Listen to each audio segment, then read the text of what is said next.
Polysilicon consists of many small grains of silicon, which will be doped with phosphorus, an N-type dopant, to make them more conductive. With photolithography and the next mask, the polysilicon layer will be etched to create the gate electrodes that turn transistors on or off.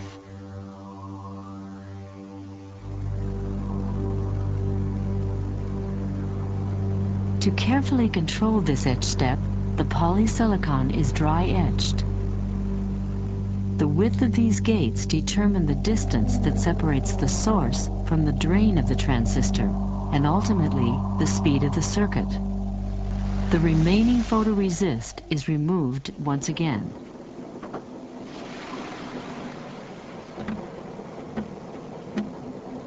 The gates become the first conductive layer connecting to different transistors.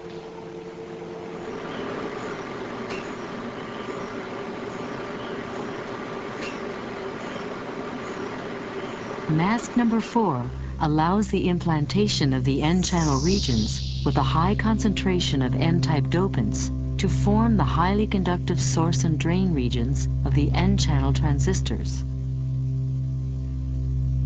Mask number 5 uncovers regions in the P-channel transistor, which are implanted with a high concentration of boron, a P-type dopant, to create the source and drain regions of the transistor.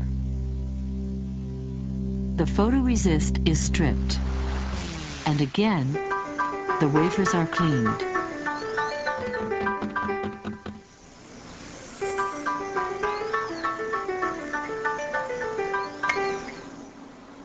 In a furnace, the wafers are annealed, and defects created by ion implantation are repaired. Next, a thick insulating glass layer is deposited.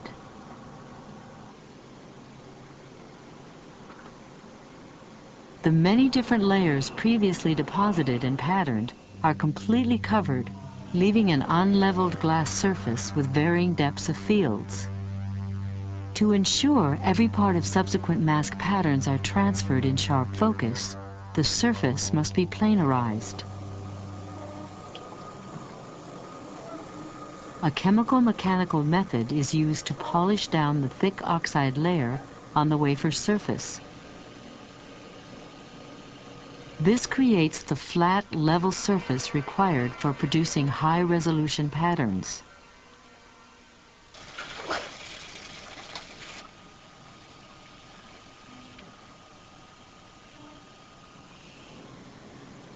Photolithography and mask number 6 define the openings through which the metal wiring will be able to contact the source, gate, and drain regions of each transistor.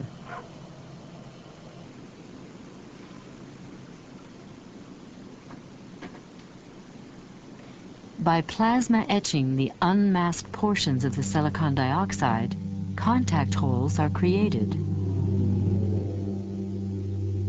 Through the microscope, these holes are seen as the small dots. In nose chips, these contact holes are so small, they must first be filled with a metal plug to ensure a solid electrical connection. Tungsten metal is deposited over the surface to completely fill these tiny holes.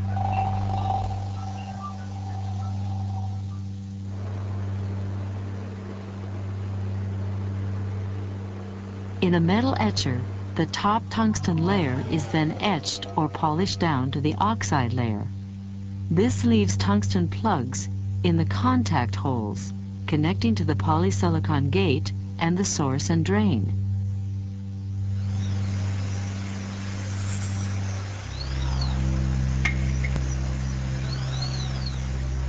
A layer of an aluminum silicon alloy is deposited onto the wafer to become the first level of circuit wiring. Mask number 7 patterns the aluminum. This is the first level in which individual transistors are wired together to form complex blocks of circuitry. The excess aluminum is removed using dry etching, and the photoresist is removed. This leaves narrow metal strips which extend from one transistor to another and form the first layer of wires connecting the circuitry.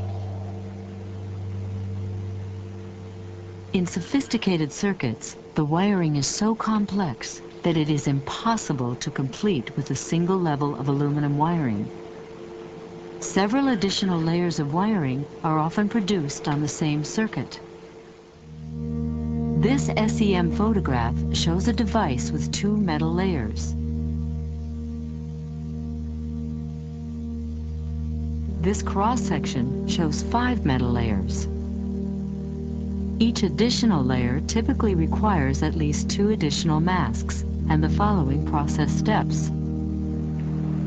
Deposition of silicon dioxide to electrically insulate one layer of wiring from the subsequent levels. Photolithography, masking, and etching to open contact holes between the top layer of metal and the next layer to be deposited. Deposition into the contact holes of another tungsten plug. This ensures a good electrical connection between wiring levels and a more planar surface. Deposition and patterning of the new upper level of aluminum alloy.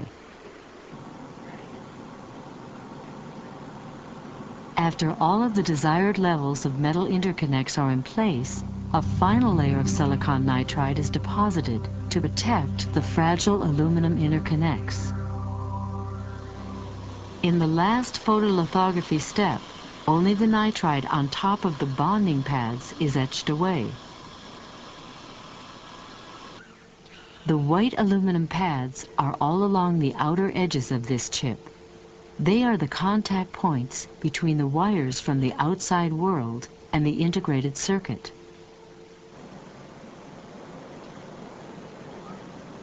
The wafers are then stripped to photoresist, and the run is complete.